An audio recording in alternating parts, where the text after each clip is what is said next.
Innal hamdalillah, segala puji hanya milik Allah Subhanahu wa taala. Nahmaduhu, kita memujinya, wa nasta'inuhu, kita juga memohon pertolongan kepadanya. Wa nastaghfiruh, kita memohon ampun atas semua dosa-dosa kita. Wa na'udzubillahi min syururi anfusina wa min sayyiati a'malina. Kita berlindung kepada Allah Subhanahu wa taala dari buruknya amal perbuatan kita dan juga jiwa kita. Man yahdihillahu fala mudhillalah, barang siapa yang diberikan hidayah, petunjuk, bimbingan oleh Allah Subhanahu wa taala, fala hadiyalah. Barang siapa yang tidak diberikan hidayah, wa may yudlil fala hadiyalah. Jadi barang siapa yang diberikan hidayah, tidak ada yang bisa menyesatkannya, dan sebaliknya, wa may yudlil fala hadiyalah. Jika dia dipalingkan, disesatkan oleh Allah Subhanahu wa taala karena enggan atau karena sombong atau meremehkan orang lain, maka tidak akan ada yang bisa memberikannya hidayah. Wa asyhadu an la ilaha illallah wahdahu la syarikalah wa asyhadu anna Muhammadan abduhu wa rasuluh. Allahumma salli wa sallim wa barik ala nabiyyina wa sayyidina Muhammadin wa ala alihi wa ashabihi wa man sara ala nahji ila yaumiddin. Salawat beriring salam tidak lupa kita haturkan kepada junjungan kita, suri tauladan kita, Nabi Agung, Nabi besar, Nabi Muhammad sallallahu alaihi wasallam, atas segala jasa beliau yang telah menunjukkan kita tentang siapa Tuhan kita, yang membimbing kita agar kita tahu tujuan hidup kita di dunia ini, dan mengajarkan kepada kita bagaimana cara beribadah yang benar sesuai dengan apa yang diinginkan dan diridhoi oleh Allah Subhanahu wa taala. Maka salawat beriring salam senantiasa tercurah untuk beliau, keluarga beliau, dan seluruh umatnya yang setia meniti jalannya sampai akhir hayatnya. Alhamdulillah, Bapak Ibu jamaah Masjid Al-Qomariyah yang kami muliakan, pada sore hari ini kembali Allah Subhanahu wa taala memudahkan langkah kaki kita untuk mendatangi salah satu rumah dari rumah-rumah Allah Subhanahu wa taala, memenuhi panggilannya, menunaikan tujuan hidup kita di dunia ini, yaitu untuk beribadah. Dan alhamdulillah, walaupun suasananya hujan, tadi saya perkirakan yang hadir sepi. Masya Allah, antum semangat untuk hadir di majelis ilmu. Semoga kumpulnya kita di rumah Allah Subhanahu wa taala ini termasuk di antara tanda kebaikan yang Allah berikan kepada kita. Man yuridillahu bi khairan yufaqihu fiddin. Barang siapa yang diinginkan oleh Allah Subhanahu wa taala kebaikan, maka Allah akan pahamkan urusan agamanya. Berarti paham itu butuh belajar atau tidak?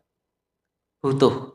Kadang kita sudah paham atau sudah berilmu, tetapi dengan berlalunya waktu, dengan kesibukan dunia, kadang lupa, sehingga hadirnya kita di majelis ilmu itu seperti diibaratkan kita sedang ngecas keimanan kita, baik yang mendengar maupun yang berbicara.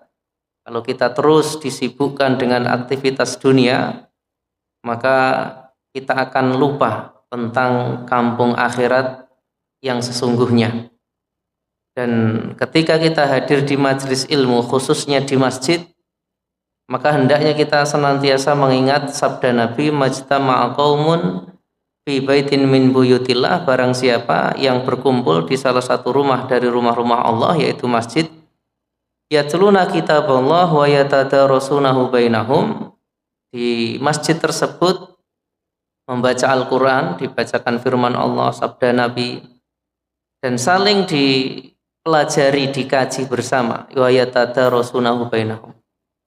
Keutamaannya yang pertama, illa nazalat alaihimus sakinah, akan turun apa? ketenangan, sakinah. Ini janjinya Rasulullah. Siapa yang berkumpul di masjid untuk mempelajari firman Allah akan diberikan as-sakinah, ketenangan. Makanya kalau orang menikah didoakan apa? Semoga sakinah, mawaddah, warohmah. Disingkat samawa. Sakinah, mawaddah, warohmah. Sakinah itu bisa didapatkan di dalam majelis ilmu. Itu janji Rasulullah. Tapi jangan karena saking tenangnya sampai tidur di majelis ilmu. Nah, ini janji yang pertama ketika kita hadir di kajian atau di majelis ilmu di masjid khususnya. Karena di dalam hadis tersebut secara spesifik di rumah Allah. Illa nazalat alaihimus sakinah. Yang kedua apa? Wa haffathumul malaikah. Maka malaikat akan turun meliputi orang-orang yang berada di majelis ilmu tersebut. Kemudian wa haffathumul malaikah illa nazalat alaihimus sakinah wa ghasyiyatuhumur rahmah. Yang kedua, akan dicurahkan kasih sayang Allah Subhanahu wa taala. Yang ketiga baru tadi wa haffathumul malaikah. Yang terakhir wa dzakarahumullahu fi man indah. Maka Allah akan menyebut-nyebut orang-orang yang hadir di majelis ilmu itu di sisi Allah Subhanahu wa taala di depan para malaikatnya yang mulia. Maka inilah keutamaan majelis ilmu yang Allah Subhanahu wa taala janjikan melalui lisan nabinya, dan hendaknya ini kita yakini, dan ini tidak akan kita dapatkan walaupun kita menyaksikan kajian di YouTube, di HP sambil rebahan, sambil ngopi. Itu tidak akan dapat janji itu, karena janji itu hanya didapatkan tadi di masjid, fi baitin min buyutillah, di rumah dari rumah-rumah Allah Subhanahu wa taala. Kita lanjutkan masyaallah muslimin rahimani wa rahimakumullah, pembahasan tentang perjalanan setelah kematian. Dan kita sudah sampai pada bab yang enggak ada tulisannya, bab yang keberapa? Sampai halaman berapa? 20, yaitu hari kebangkitan. Pertemuan yang lalu kita telah menyelesaikan tentang tahapan alam kubur atau alam barzakh. Berarti penamaan kuburan itu peristirahatan terakhir. Betul atau salah? Salah. Peristirahatan terakhir itu di mana? Di surga. Seorang imam, kalau tidak salah Imam Ahmad ditanya, "Wahai imam, kapan kita itu istirahat?" Apa jawaban beliau? Ketika kaki kita sudah melangkah satu kemana? Ke surga. Itu baru istirahat. Tapi kalau masih di dunia, apalagi di dunia, di kuburan saja, orang beriman dengan kenikmatan kubur itu masih gelisah, masih ada keinginan lagi. Apa keinginannya? Segera terjadi hari kiamat, karena dia sudah merasakan angin surga, nikmat kubur, itulah ini baru kuburan saja sudah seperti ini, dan dia ingin segera mendapatkan balasan dari amal yang ia kerjakan di dunia. Kalau orang yang sengsara di kuburan, wah, dia malah tidak ingin segera terjadi hari kiamat, karena hari kiamat berarti dia akan mendapatkan hisab, dia akan mendapatkan siksa yang terus bertubi-tubi sebelum merasakan nikmat atau merasakan siksa yang abadi, yaitu neraka. Nah, itu kondisi di alam barzakh yang telah kita pelajari. Dan ternyata ada amalan-amalan atau perbuatan-perbuatan yang nyata langsung diganjar di kuburan. Ada berapa? Ada yang ingat? Ya, kurang lebih secara khusus di hadis yang diriwayatkan oleh Imam Bukhari kemarin ada 4. Pertama siapa? Pendusta. Kedua, orang yang diberikan ilmu Al-Quran khususnya di dalam hadis tersebut tetapi tidak mengamalkan. Yang ketiga, pezina. Yang keempat, akilur riba, pemakan riba. Secara spesifik orang-orang ini langsung mendapat siksa di alam kubur. Ada yang dientepi, dilempar batu di kepalanya. Ini bagi pendusta. Kemudian pezina dibakar dalam kondisi telanjang di dalam sebuah tanur atau tungku. Kemudian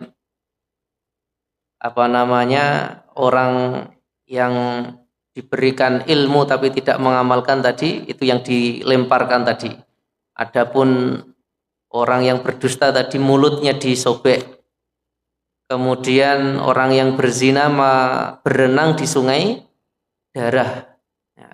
Ini di antara hukuman-hukuman. Adapun yang lain misalnya orang yang cebok atau setelah buang air kecil dia tidak bersih ketika cebok atau bahkan mungkin tidak cebok. Nah, ini juga ada hadis khusus. Kemudian di antaranya namimah, mengadu domba. Ini juga secara khusus disebutkan tentang siksa kubur. Kita akan masuk pada pembahasan hari kebangkitan. Halaman 20 bagi yang membawa buku bisa dilihat. Setelah manusia tinggal di alam barzah atau di alam kubur yang entah tidak tahu berapa lama dia di dalam kuburan, hanya Allah Subhanahu wa taala yang tahu, sampai hari kiamat. Maka setelah terjadi hari kiamat, hancurnya alam semesta, jenengan bisa lihat di surat Al-Insyiqaq atau surat Al-Qiyamah tentang terjadinya hari kiamat. Begitu mengerikannya, hari yang mana hari tersebut hanya ditemui oleh orang-orang yang paling buruk di atas muka bumi. Orang beriman sebelumnya sudah diwafatkan semuanya dengan adanya angin yang terakhir, hembusan sehingga mengambil ruhnya orang-orang yang beriman. Sehingga orang yang bertemu dengan hari kiamat adalah orang yang paling jelek, orang yang paling buruk. Sudah tidak beriman kepada Allah Subhanahu wa taala seluruhnya.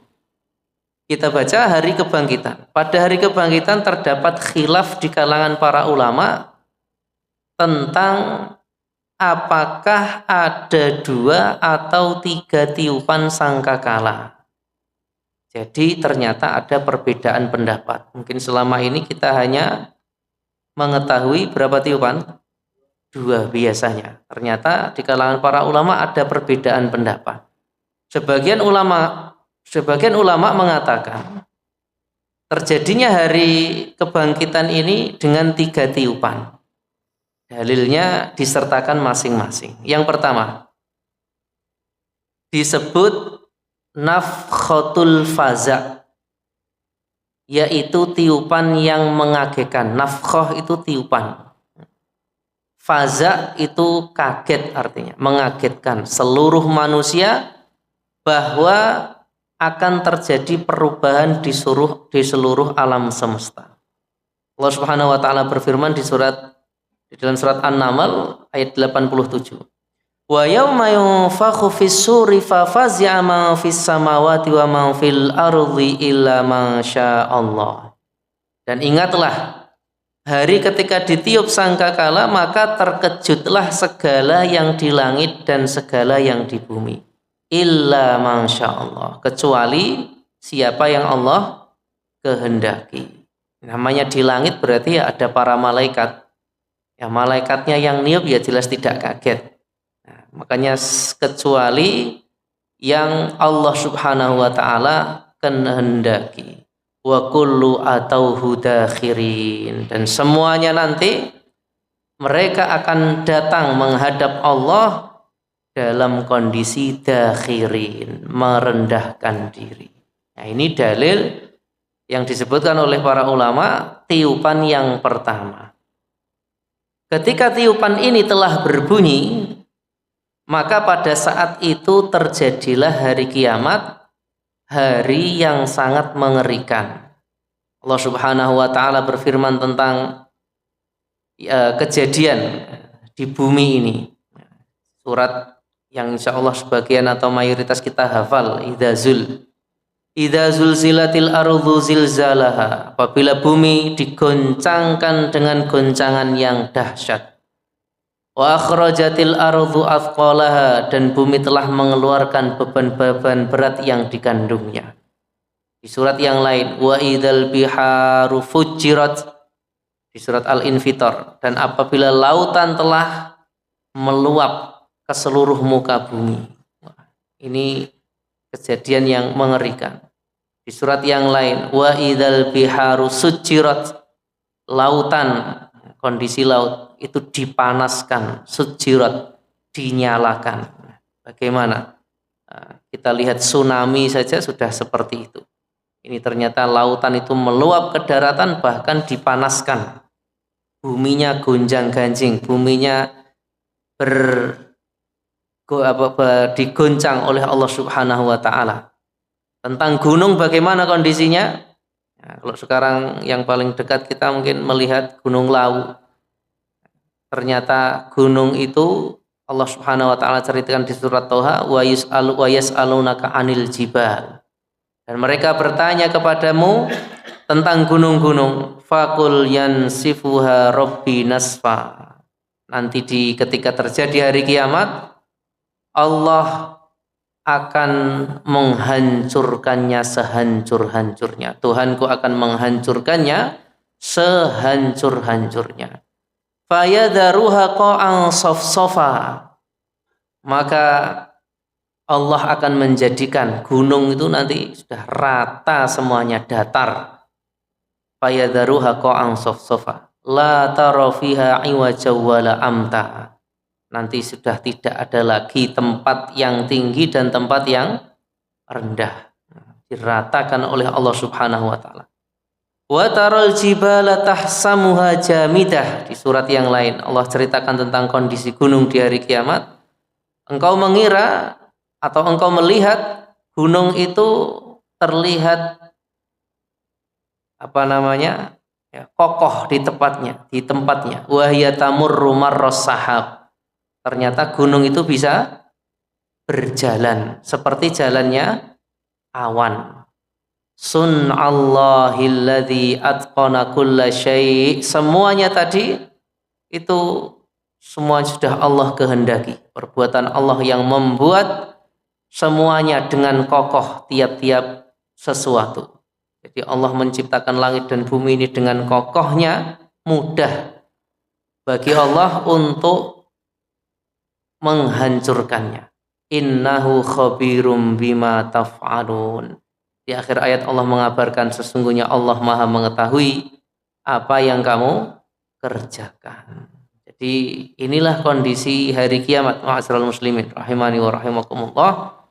Kalau kita ingin melihat gambarannya, nah itu di Al-Qur'an sangat banyak ayatnya di berbagai surat. Yang dicantumkan di buku ini hanya sebagian saja. Maka ini kita sudah berada di bulan Sya'ban. Berarti Ramadan berapa bulan lagi? Atau berapa hari lagi? Jadi sudah tinggal menghitung hari. Semoga Allah mempertemukan kita dengan bulan Ramadan.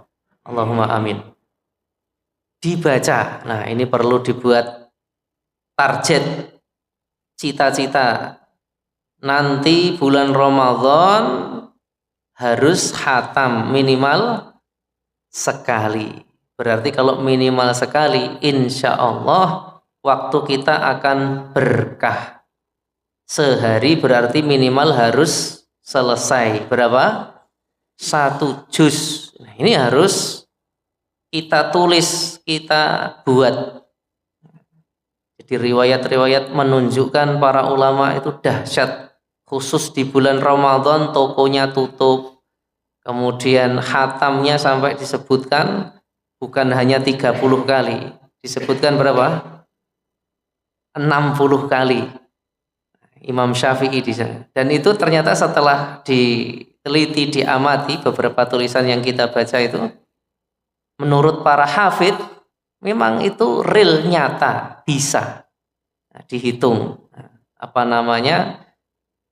Dalam satu hari itu, itu kalau orang hafal Al-Quran, apalagi seorang ulama, mungkin tidurnya juga sebentar, sholatnya kuat, hafalannya tidak seperti kita. Saya yakin jenengan yang baca lancar dengan tidak lancar itu sama atau beda? Beda. Setengah juz, 1 jam bisa dapat, ada yang bisa dapat berapa? 2 juz. Tapi yang mungkin ada yang hanya dapat 1 juz. Jadi bacanya mungkin katanya belekak-belekuk atau gerodal-geradul. Nah, jadi bisa jadi. Tapi bagi mereka yang lancar, nah mungkin ini sangat mungkin di hafal mereka membaca Al-Quran itu sudah seperti kita mungkin membaca surat-surat pendek. Jadi sangat mudah dan ringan. Apalagi dibaca dengan sangat lancar.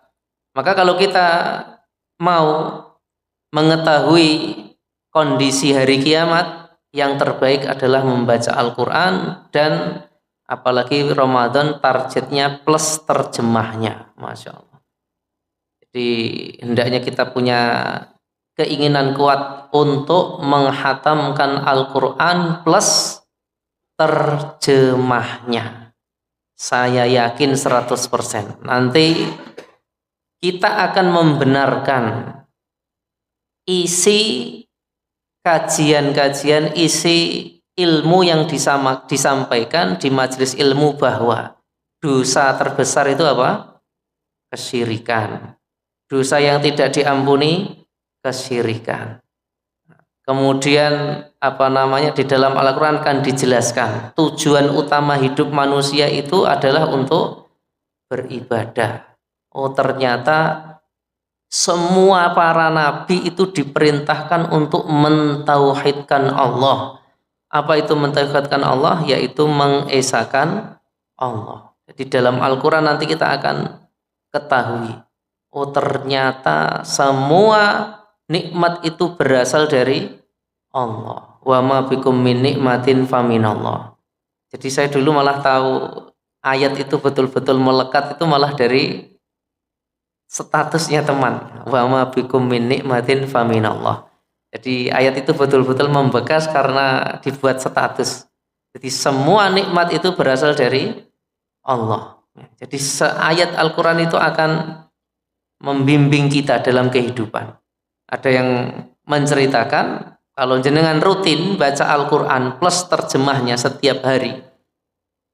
Ini beliau yang bercerita ini bersaksi, ketika ada masalah tiba-tiba langsung ada solusi atau teguran. Misalnya dia pas marah di hari itu, tiba-tiba pas membaca ayatnya memerintahkan apa?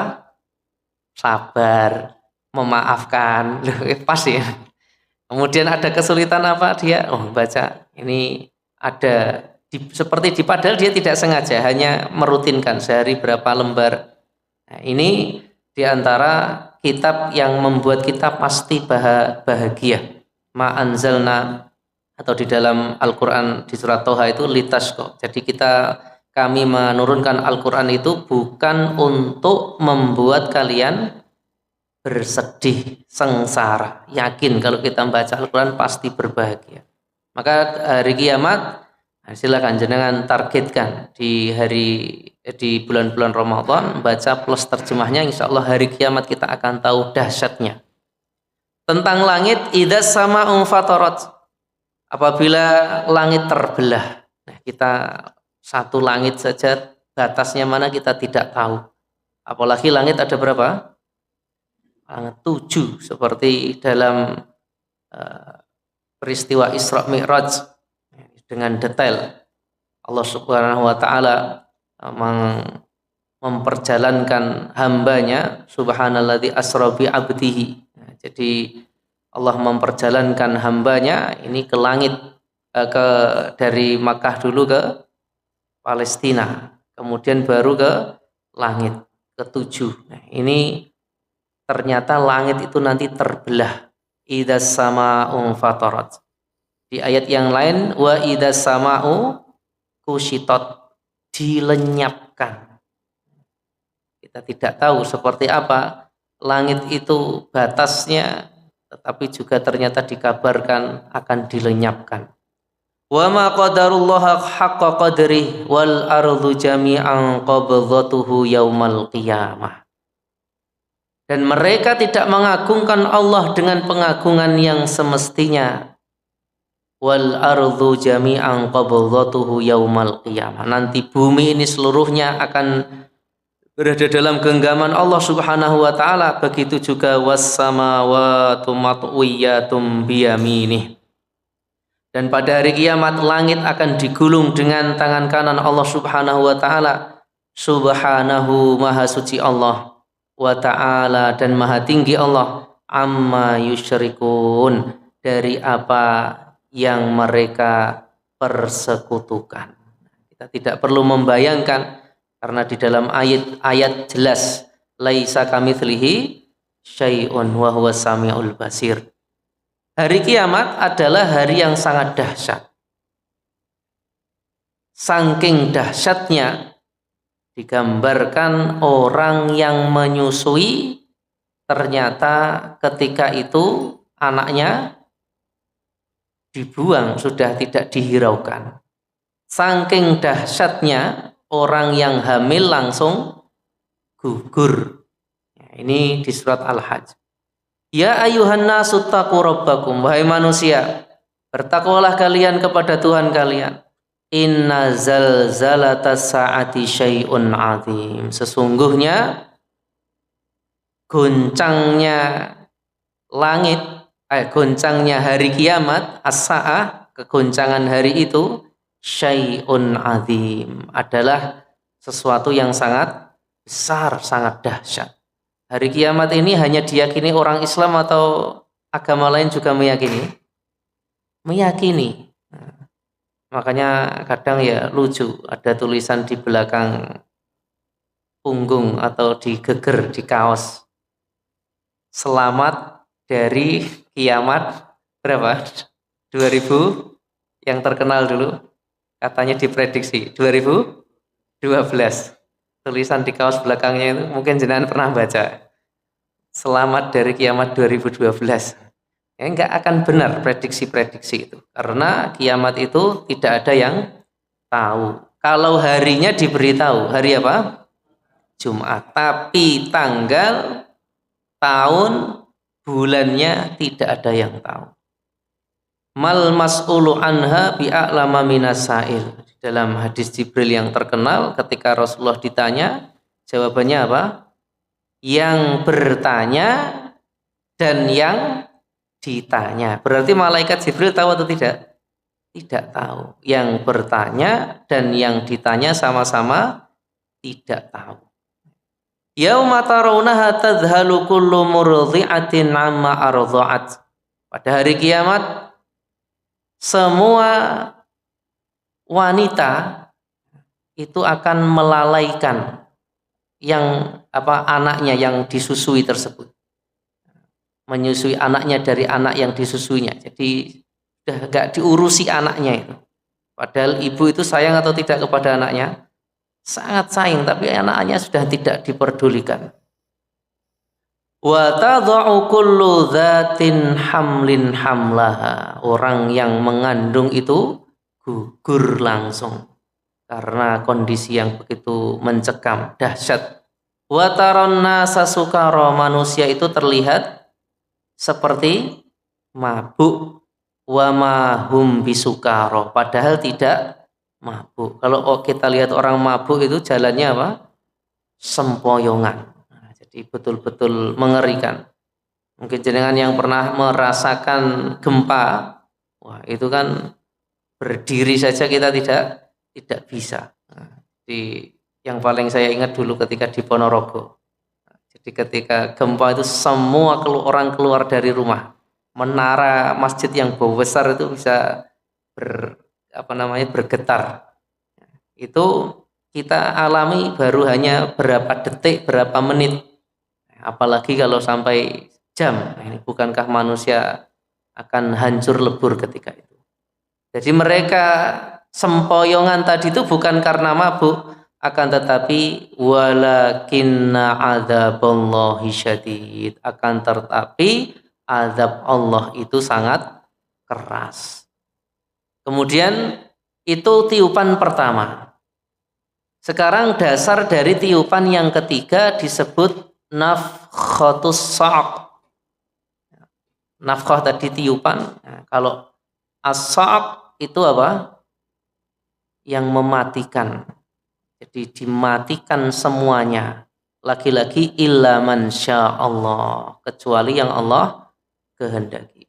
Kita baca surat Az-Zumar ayat 68. Dalil dari adanya tiupan yang kedua.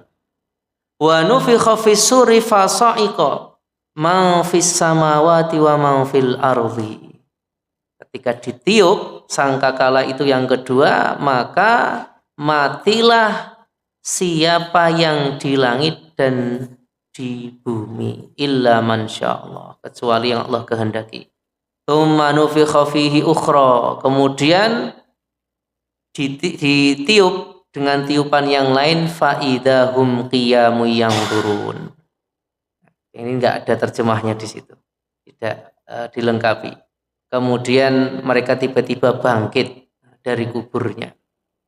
Sebagian para ulama mengatakan bahwa makhluk Allah yang dikecualikan untuk tidak mati pada tiupan sangkakala kedua adalah siapa? Malaikat Jibril atau mungkin malaikat Israfil. Ada yang mengatakan bahwa malaikat tersebut adalah yang memikul arsy. Ini pendapat para ulama. Dan ada yang mengatakan bahwa Israfil pun ikut mati setelah meniup sangkakala tersebut. Akan tetapi Allah menghidupkannya kembali. Intinya seluruh makhluk mati kecuali yang Allah kehendaki. Jadi jenengan kalau pengen membuktikan bahwa ayat ini adalah pendapatnya para ulama, jenengan yang suka membaca, misalnya belum bisa bahasa Arab, bisa di tafsir Ibnu Katsir misalnya, sudah banyak terjemahnya. Atau sekarang online juga banyak. Itu jenengan baca di ayat ini tadi. Surat Az-Zumar ayat 68 tafsirnya. Nanti akan disebutkan tentang pendapat-pendapat yang dimaksud tiupan itu apakah tiupan pertama atau kedua. Yang pertama tadi surat An-Naml ayat 87 misalnya. Itu juga akan disebutkan dalam tafsir. Jadi di buku seperti ini itu sudah secara garis besar dan dimudahkan kita memahaminya. Kemudian selanjutnya adalah tiupan ketiga yang disebut nafkhatul ba'tsi. Apa itu al-ba'ts? Artinya kebangkitan. Ini diterjemahkan ayat yang kita baca tadi di bawah. Masih di ayat yang sama, yaitu ayat 68 surat Az-Zumar. Tsumma nufikha fihi ukhra fa idahum qiyamun yanzurun. Kemudian ditiup sangkakala itu sekali lagi, maka tiba-tiba mereka berdiri menunggu keputusan Allah Subhanahu wa taala, menunggu putusannya masing-masing. Inilah disebut dengan hari kebangkitan.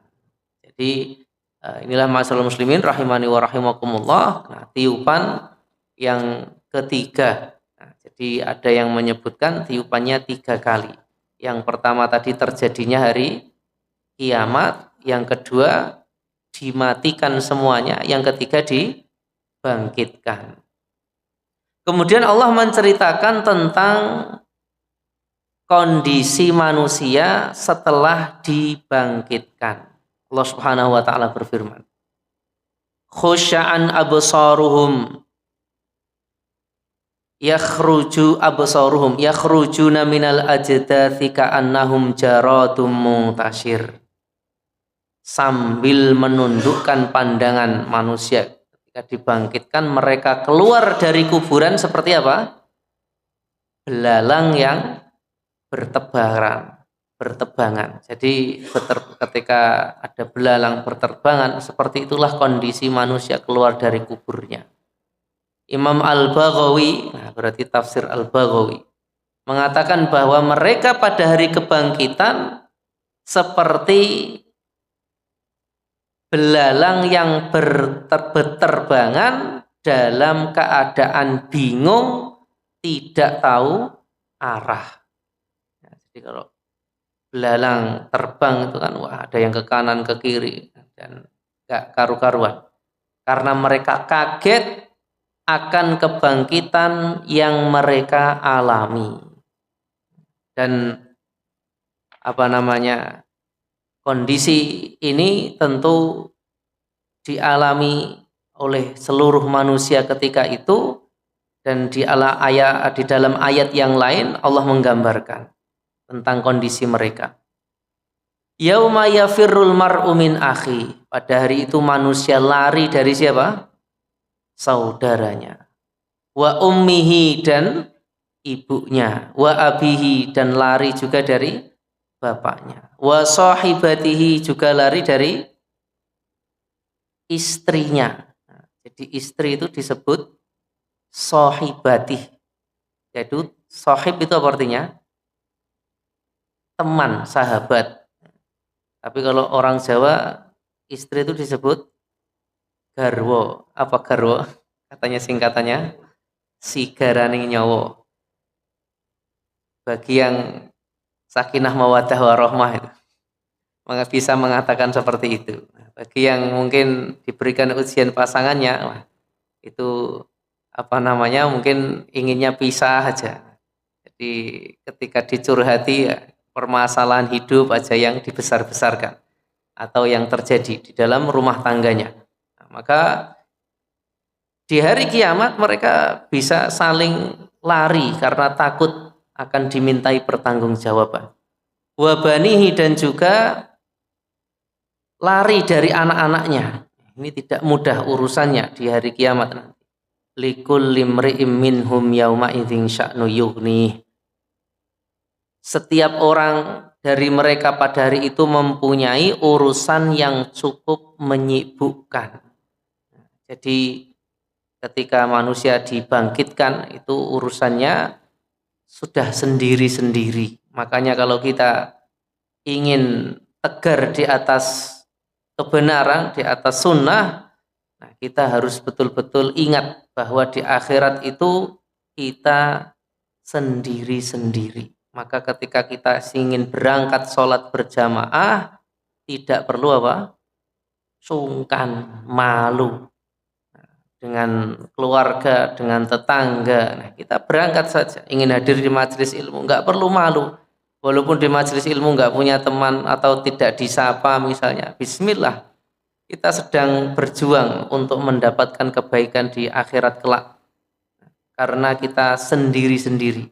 Bahkan sampai dikabarkan ketika dibangkitkan nanti manusia itu dalam kondisi nyeker, tidak pakai alas kaki, bahkan tidak berpakaian, bahkan balik lagi seperti dilahirkan, yang laki-laki khususnya belum di khitan. Sampai kaget ketika mendengar kabar ini Aisyah, bukankah nanti manusia akan saling melihat? Maka Rasulullah mengabarkan bahwa urusannya lebih besar daripada hanya melihat aurat. Coba jenengan bayangkan di dunia, kalau ada gempa besar atau kayak Sumatera itu, terus ada orang, mohon maaf, nggak pakai pakaian, masa ya sempat-sempatnya masih ngurusi itu? Kan nggak mungkin, pasti dia bingung menyelamatkan nyawanya. Ini dalam kondisi dunia saja kita sudah bisa berpikir, ternyata kondisi besar itu, urusan seperti itu sudah tidak lagi penting di mata kita ketika ada urusan yang sangat dahsyat, kondisi gempa, tsunami. Nah, itu mungkin malah kasihan, nangis dan seterusnya, melihat keluarganya meninggal. Nah, ini Ma'asyiral muslimin rahimani wa rahimakumullah. Kemudian di dalam hadis ini disebutkan yuhsyarun nasu yaumal qiyamati hufatan uratan ghurlan tadi. Jadi manusia dikumpulkan nanti, dibangkitkan dalam kondisi tidak beralas kaki, tidak berpakaian, dan belum dikhitan. Bahkan di dalam riwayat yang lain, laisa ma'ahum syai', di situ disebutkan. Tidak ada sesuatu pun yang dibawa. Jadi itulah kondisi kita. Di dunia harta yang kita kumpulkan ternyata dibawa atau tidak? Dibawa kalau ditunaikan haknya. Nah, digunakan untuk dizakati, kemudian disedekahkan. Tapi kalau tidak, ya tidak akan dibawa sama sekali. Nah, ini mengingatkan kita peristiwa yang sangat besar ketika dibangkitkan di hari kiamat, maka hendaknya seorang betul-betul menyiapkan diri bahwa harta yang kita bawa itu betul-betul akan bermanfaat kalau itu ditujukan hanya untuk Allah Subhanahu wa taala. Tapi kalau hanya dikumpulkan dunia, maka di dalam ayat mengerikan, fatuqwa biha jibahuhum wa junubuhum. Jadi keningnya, gegernya mereka akan disetrika dengan hartanya. Maka seorang hendaknya merenungkan firman dan juga sabda Rasulullah Shallallahu Alaihi Wasallam. Kemudian masalah muslimin rahimani wa rahimakumullah, ketika seorang mendengar bahwa dibangkitkan ternyata di dunia pernah dikhitan. Nah, ini sudah dikembalikan lagi semula oleh Allah Subhanahu wa taala. Maka di antara dasarnya bahwa Ibnu Abbas mengatakan Rasulullah bersabda, innakum mahsyuruna hufatan uratan ghurlan, itu ada di dalam Al-Quran surat Al-Anbiya ayat 104. Kama bada'na awwala khalqin nu'iduh, sebagaimana kami telah memulai penciptaan yang pertama, berarti ya ketika lahir manusia belum dikhitan, maka nu'iduh kama bada'na awwala khalqin nu'iduh, maka begitulah kami akan mengulanginya. Maka sebagaimana seorang anak yang lahir di atas permukaan bumi ini dari perut ibunya yang tidak berpakaian, tidak beralas kaki. Ada yang lahir pakai sandal atau sepatu, tidak ada. Tidak membawa apa-apa. Makanya seorang penyair mengatakan bagus. Ta'allam falaisal mar'u yuladu aliman walaisa akhu ilmin kaman huwa jahilu. Belajarlah, karena tidaklah seorang pun dilahirkan dalam kondisi berilmu. Ada yang sudah lahir sudah ahli elektro, atau ada yang sudah lahir sudah ahli pertukangan, atau sudah ahli pertanian, dan seterusnya. Tidak ada. Walaisal mar'u yuladu aliman walaisa akhu ilmin kaman huwa jahilu. Dan tidak akan sama orang yang berilmu dengan tidak berilmu. Jadi kita diperintahkan untuk belajar, karena memang kita dilahirkan dalam kondisi tidak tahu. Bahkan terkadang kita sudah belajar, ternyata ada ilmu baru yang ternyata belum kita ketahui. Seperti tadi mungkin pembahasan ditiupnya sangkakala, itu terkadang kita taunya ya hanya 2. Ternyata ada pendapat yang menyebutkan sangkakala itu ditiup sebanyak 3 kali. Ada. Ini bukan pendapat orang biasa, tapi pendapat para ulama. Kita lanjutkan. Bahkan tatkala seseorang meninggal dunia dan dikuburkan, tidak ada harta yang dia bawa untuk dirinya. Jadi tidak ada yang dibawa. Dari hartanya sepeser pun. Sampai-sampai tatkala seorang meninggal di dunia di Arab Saudi, beliau menyebutkan benar-benar tidak ada harta yang dia bawa untuk dirinya karena kain kafan dan proses penyelenggaraan jenazahnya gratis. Jadi hartanya saja tidak digunakan untuk proses jenazahnya dia sendiri. Sehingga tidak ada sepeser pun harta yang dia kumpulkan di dunia untuk dia bawa ke dalam kuburannya. Maka janganlah harta yang besar dan jabatan yang kuat, pakaian dan alas kaki pun, ini semuanya ternyata dia tidak punya pada hari kiamat kelak. Betul-betul dia hanya dikumpulkan dalam kondisi telanjang, tidak memakai alas kaki dan belum dikhitan. Dan tidak ada jabatan di akhirat kecuali hanya dua, yaitu penghuni surga dan penghuni neraka. Makanya kalau kita di dunia ini terlalu silau dengan jabatan, maka ingatlah ayat ini, surat Ghafir ayat berapa? 16. Allah berfirman ketika itu, limanil mulkul yaum lillahil wahidil qahar. Milik siapa? Kepunyaan siapakah kerajaan pada hari ini? Kepunyaan Allah yang Maha Esa lagi Maha mengalahkan. Jadi raja yang sesungguhnya hanyalah Allah. Presiden, sultan, raja hari ini, jangankan di akhirat, di dunia saja kadang sudah digulingkan. Ada yang pensiun, ada yang jadi rakyat biasa. Kerajaannya hancur, tidak tersisa. Sebagaimana sejarah-sejarah yang kita pelajari. Jadi sudah hilang semuanya jabatan. Nah, ini gelar tertinggi di dunia. Maka Allah mengatakan berfirman di hari kiamat kelak, mana aina mulukud dunia, mana kerajaan raja-raja dunia. Sudah tidak ada, semuanya tunduk dan patuh di hadapan Allah Subhanahu wa ta'ala. Maka dari itu, wahai saudaraku, seorang boleh mengumpulkan harta dan bersenang-senang di dunia. Akan tetapi seseorang harus memiliki simpanan untuk akhiratnya. Inilah tujuan kita belajar mengkaji bersama, bahwa hari kiamat itu bukan hanya untuk dipelajari kemudian berlalu, tapi kita bersemangat.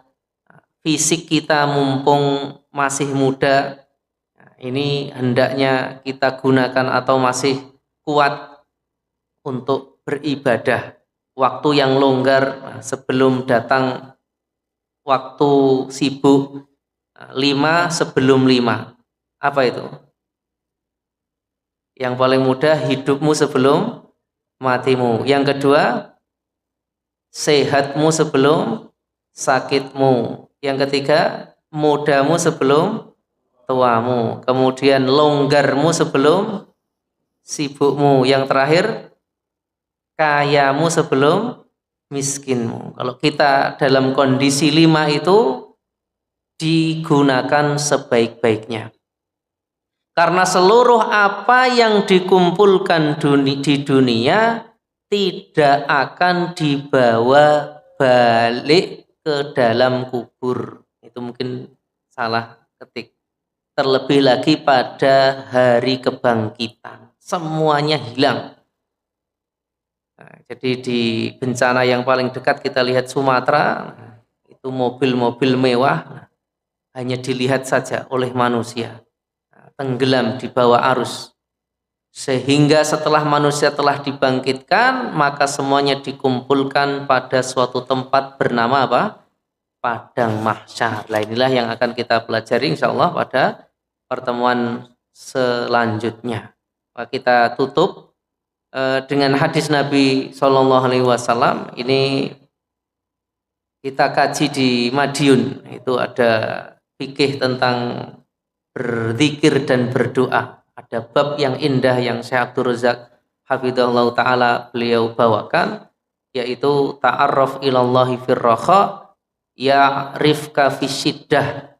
Perkenalkanlah dirimu di hadapan Allah tatkala kondisi senang, bahagia, lapang, niscaya Allah akan mengingatmu, mengenalmu ketika dalam kondisi susah, sulit. Nah, penjelasannya kalau tidak salah dibawakan Ibnu Rajab juga. Itu sangat bagus. Kalau kita dalam kondisi sehat, menjaga sholat 5 waktu, puasa Ramadan dan kewajiban-kewajiban yang lain, zakat dan yang lainnya seperti ini, jangan berusaha hadir di majelis ilmu kalau di kondisi sehat, lapang, punya uang, tadi masih muda, kuat, masih tenaganya masih kuat, yakin ketika dalam kondisi sulit, ketika dalam kondisi susah, sedih atau sakit, Allah mengingat kita atau tidak? Akan mengingat. Nah, itulah yang hendaknya kita ingat. Ta'arruf ilallahi firraha ya rifka fisyiddah. Perkenalkanlah dirimu kepada Allah ketika dalam kondisi suka, senang, bahagia, lapang, niscaya Allah akan mengingatmu dalam kondisi susah, sakit dan seterusnya. Semoga apa yang kita lakukan dari usaha-usaha di dunia ini untuk akhirat kita itu termasuk kita memperkenalkan diri kita kepada Allah Subhanahu wa taala tatkala lapang. Allahumma amin. Itulah masalah muslimin yang bisa kita kaji dan kita bahas pada kesempatan ini. Semoga bermanfaat. Ada kurang lebihnya kami mohon maaf. Kita akhiri. Subhanakallahumma bihamdika asyhadu an la ilaha illa anta astaghfiruka wa atubu ilaik. Jazakumullahu khairan wa barakallahu fikum. Assalamualaikum warahmatullahi wabarakatuh.